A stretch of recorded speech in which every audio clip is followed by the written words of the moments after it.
Greetings, peoples of the interwebs. Jake here with my co-hosts. Introduce yourselves, gentlemen. I'm Dave. I'm Jordan. And joining us, as always, is our good friend Reverend Spaceman. So this I'm is Reverend Spaceman. He is indeed. Thank you. So this is a new segment we'll be doing, where basically, we get together on a weekly basis, and oftentimes we pick up a new album, or we see a new movie, or pick up a new comic or a book, like an actual book. Some sort of media. Yeah, some sort of media, and, oftentimes we'll discuss them. So basically we're going to do a weekly poll type discussion where we just kind of... Why not tell you all of it? Yeah, we're why not tell you? recommending to you. Here's the thing: we should make other people check out this thing. Yeah. Because we like it so much. Yeah, and we have some level of influence now. And hopefully you guys will like it, or if you checked it out, you can just be like, yeah, man, let us know in the comments that you were like, that's awesome, you're cool. Yeah. Or if you don't like it, that's cool too, and let us know. I only like Dave's picks, not Jordan's picks, or something like that. Let it, cause For controversy. those of you who can tell Dave and Jordan apart, that is. Yeah. So we sound so similar. That's going to be a contest on our Twitter or something. So I guess who wants to start off with their weekly poll? I guess I will clarify too. It's not new. This is stuff. Yeah. We've just been into recently, or we just kind of decided that we want to. Like it's something new to us. Like whether it's like not even well, just going forward, not even necessarily that, but just Something we feel passionate about. whatever we feel like we want to make you, the listener, try to consume. Yeah. I guess I'll start off saying I recently read The Killing Joke, Batman: The Killing Joke by Alan Moore. Yes. Yeah. One of the Pretty much the definitive Joker story. Yep. Like, to this day, Mark Hamill's Joker is inspired by getting an animated adaptation next year with Mark Hamill, presumably next year. No, I think they did confirm Mark Hamill. So hopefully Kevin Conroy will return. The iconic voice and the iconic story. Yeah. Yeah, Mark Hamill without Kevin Conroy doesn't sound right to me. Their dynamic is perfect. It's a really good read. Alan Moore says it's one of his weaker works, and I don't think he even really knew the character. But I mean, like the weaker works of Da Vinci are still masterpieces. Mm-hmm. Yeah. So it's definitely worth checking out. It's had a huge effect on the Batman continuity since then to this day, and pretty much every Batman movie with the Joker has taken some inspiration from it. Yeah, absolutely. If you're getting, you want to brush up on Batman, I personally myself would really like to reread it. Because it's been a while. Yeah. If you want to get some background, you're new to Batman comics, it's a great place to start. Yes. Especially, absolutely. Or you just want to know more about villains, or you're, really excited about Jared Leto. Because it's kind of like one of the things I briefly touched upon in our Batman v Superman video. Batman is kind of an easy character himself, but it's his villains that really make him worthwhile. Yeah. Absolutely. So and this is just all about one of his villains, and it's kind of an origin story for the Joker, but it's also they make it pretty clear that it's more just like one of the many possible ones. Yeah. But it's the one that seems to have stuck. Yeah. All right, who's up next? I guess I'll do my pick. So I recently picked up the Vintage Caravan second album, titled Arrival. It's sitting right in front of me. And that's their first album that I loaned to you. Well, then this one, I just have to point out the artwork. I don't know who did it. But I like it really a lot. it. I can't stop looking at it. That's just like a little bit of background information. Both. Both. Yeah. That cartoonish and your face, Pasty Pale shirt, of course. But basically, the Vintage Caravan are a trio rock group from Iceland with Nuclear Blast Records, one of my favorite record companies. And they're kind of like this psychedelic rock band, very influenced by Led Zeppelin, Cream, and like all those bands from the 60s and 70s. Yeah, Hendrix. Really good stuff. I'd really recommend it, especially if you were into that kind of music, or if you just want new music to listen to. Good place to start.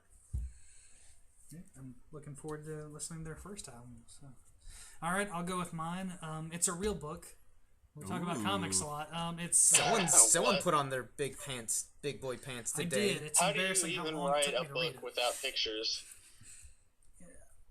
I don't know. Yeah, I don't. I mean, I'm no. You know, I I'm transitioned no from the master of pop-up book word. to comics. I don't think I can do This books is without pictures. this is the Bret Easton Ellis's Rules of Attraction.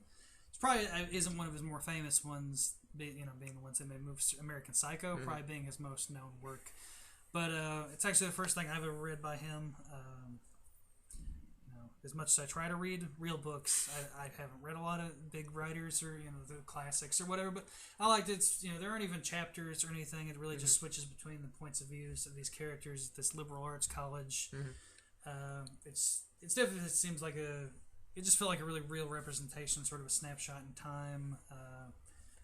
Really well written, as you kind of expect from somebody with that big a name. While he was still making that name, I suppose. But, if you want, if you're a reader, you want a writer to get into, I would recommend him. And if you want to start there, Rules of Attraction. Not that long. It's not that long a book either. It's a pretty quick read. No, it takes me forever to read anything without pictures. As long as you enjoyed it. Yeah, it's under 300. It's like right under 300 pages. So if you're a voracious reader, you know what else is under 300 pages? What? The Killing Joke? Childhood's End. Dave. Dave. Talking to you, Dave. I read most of it. Anyway, Jordan, what's your pick? So I'm going to change it up. Mine's actually recent. It's the movie Southpaw, starring current. Jake Gyllenhaal. It was a really, really good film. Boxing films these days are kind of, I don't want to say getting cliche, but, you're going to have the fighter who's starting from the bottom, makes his way to the top. Well, in this one, no spoilers, he is on top, kind of loses everything, and it's more of a mental battle and physical battle to get back uphill and kind of get his life back together. And without going into detail about the whole film, but it's a good 2 hours. Really hits a lot of aspects, and Gyllenhaal's performance was really good. I recommend it. It's one of my favorite films so far of the year. I've grown to like Gyllenhaal. Yeah, he's really been stepping it up the last few years. Yeah, I hear good things about Nightcrawler. The premise of that kind of sounds like The Fighter, actually. Yeah, that's what a lot of people are comparing it's Gyllenhaal a to movie, Robert De Niro now, because Nightcrawler, Taxi Driver, and then Raging Bull, Southpaw. It's kind of like he's following that footsteps, but they're all great films, so. But I haven't seen it yet. I probably will try to maybe this weekend or something. But so far, here in end of July, it's a front runner for one of my favorite films of 2015. So definitely go out and check that out. But there's not even any superheroes in it. I know, that's the crazy thing. I was watching it and I was like, well, when's he Jake going to start Gyllenhaal, flying? I mean, he can fight obviously, but when's he going to start flying and doing other stuff? I see him as a superhero, and I still liked it. So even more of a reason you should go and see it. Yeah. Like maybe the superhero fatigue is finally setting in for you, and you want something different. Yeah. It's a good change up. Yeah. I'm not there yet. No, it'll be a while till I'm there.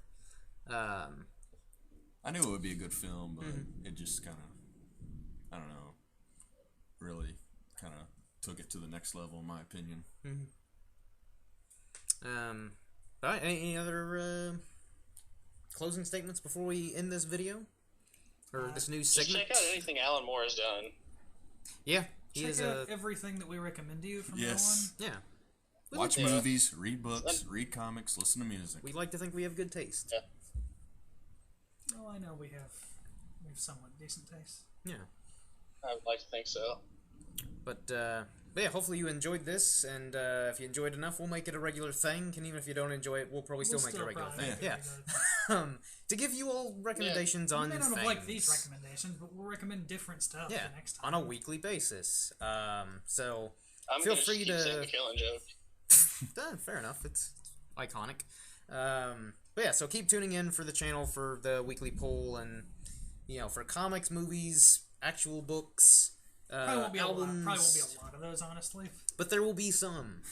So we're cornering a little bit of that market. Yeah, because we got to reach into that demographic at some point. But until next time, everyone, cheers.